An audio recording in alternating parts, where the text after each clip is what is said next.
Randy Smallwood, CEO and President of Wheaton Precious Metals. Thank you very much for making time with Kitco. Always a pleasure, Michael. Thank you. Can you take us through the recent quarter?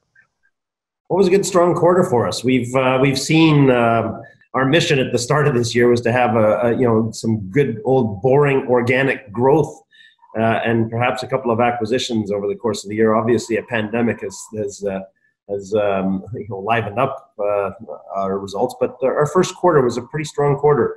And even with the second highest cash flow we've ever had in the history of our company, and definitely the best first quarter we've ever had, we probably had a bit of an impact at the end of it from this pandemic. We did start seeing some issues with respect to production towards the end of March, and obviously we're going to see some impacts here in the second quarter with a number of suspensions. But yeah, the first quarter was a good, strong quarter. We've been saying it for a long time. Our company has got a lot of organic growth over the next 4 to 5 years that was starting to deliver, and we're seeing that. Peñasquito starting to see the best grades and some of the optimization work that Newmont is doing as new owners of Peñasquito, all really delivering. Salobo, again, continuing to perform or outperform.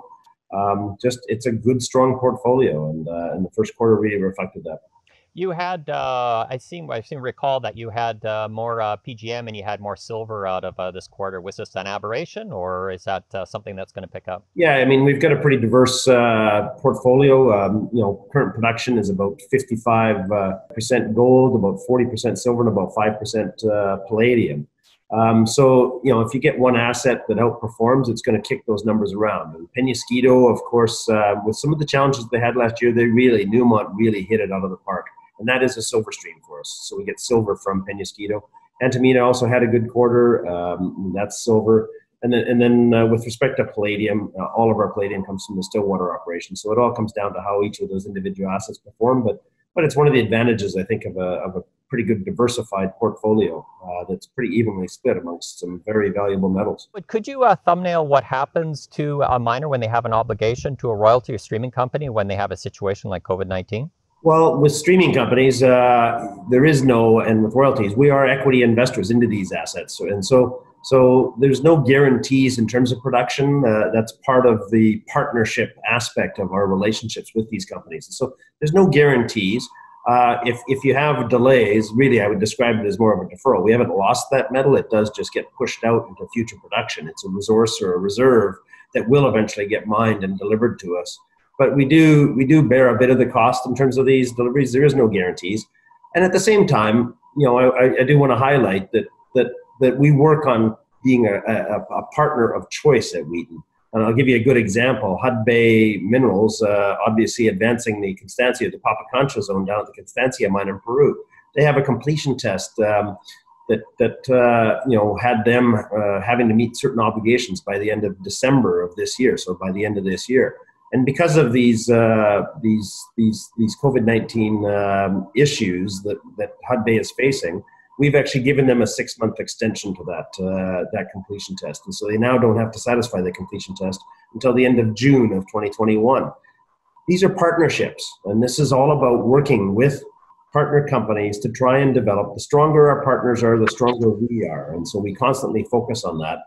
And so we're not going to be ultra aggressive in terms of helping or pushing boundaries on impacts like this when companies themselves are struggling to find the best path through. We're here to be supportive and to try and deliver the best strength that we can on a go-forward basis. Can you thumbnail the operations right now with COVID-19? Sure. I mean, the Salobo asset still continues to produce for us.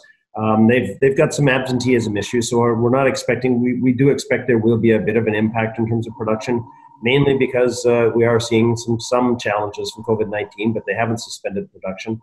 The expansion project is relatively on track. They have gotten rid of non-essential staff in terms of pushing that forward, but they still see that expansion project being achievable in 2022, 2023, starting to come on stream for us.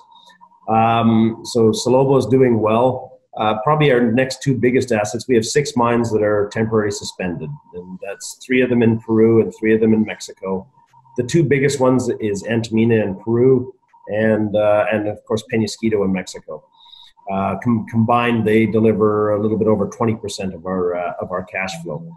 All indications are it is a fluid situation, but all indications are those mines should be up and running by the end of May. Now, we don't expect them to start up right at full capacity. Again, I think what's going to wind up happening is that we'll probably have some issues with people that may not be comfortable. So absenteeism is probably going to have a bit of an impact on this restart. But the longer that these operations move forward, and as long as they move forward, controlling the risks and not having any type of outbreaks or any issues along those lines, should give more confidence to the employees in terms of being able to go back and safely operate. There's obviously going to be changes in the policies and procedures and at these sites, maintaining strong physical distancing, and you're probably not going to be able to walk down the lunch line anymore, getting handed trays of food and stuff like this. It's going to be quite a bit. There's going to be a lot of changes that have to happen that already have happened actually at a lot of the sites. The ones that are currently operating, but the ones that are suspended, those will have to be implemented there too. Randy, what are we seeing in terms of impact from COVID-19? Are we past the worst of it with Q1? Well, no, Q1 captured. I mean, the pandemic really was sort of declared partway through March, and so I think in terms of financial impacts and impact on revenues and cash flows, Q2 is going to wind up capturing the bulk of it. The suspensions that we've had all started in late March, early April, and so our current cash flows are probably down about 32% from where they would be. We had to relax our guidance on April 1st. We had to announce that we had to relax the 2020 guidance. We have maintained our 5-year guidance. We're still confident that we can maintain the 750,000 gold equivalent ounces average over the next 5 years. But with respect to 2020, having 32% of our production on temporary standby during this second quarter is going to have an impact on the Q2 results. And we, until these mines start up and until we see gain confidence in terms of their ability to fully restart operations, we're not going to come back with updated guidance in 2020. So I would expect that that's going to be at least a month, possibly 2 months out before we'll be able to provide that guidance. So Q2 is going to capture the impacts of this from a mining company perspective. Offsetting that, of course, is we have seen some strength in the commodity prices, specifically gold prices. A bit of weakness in the silver side, but the strength in the gold prices will definitely help offset some of that impact here in the second quarter. When you're talking to operations right now, what are the impacts that you're seeing with COVID-19 on a general basis? What is it settling down to? So I've been talking to the miners, and they say basically the hardest thing is just moving people.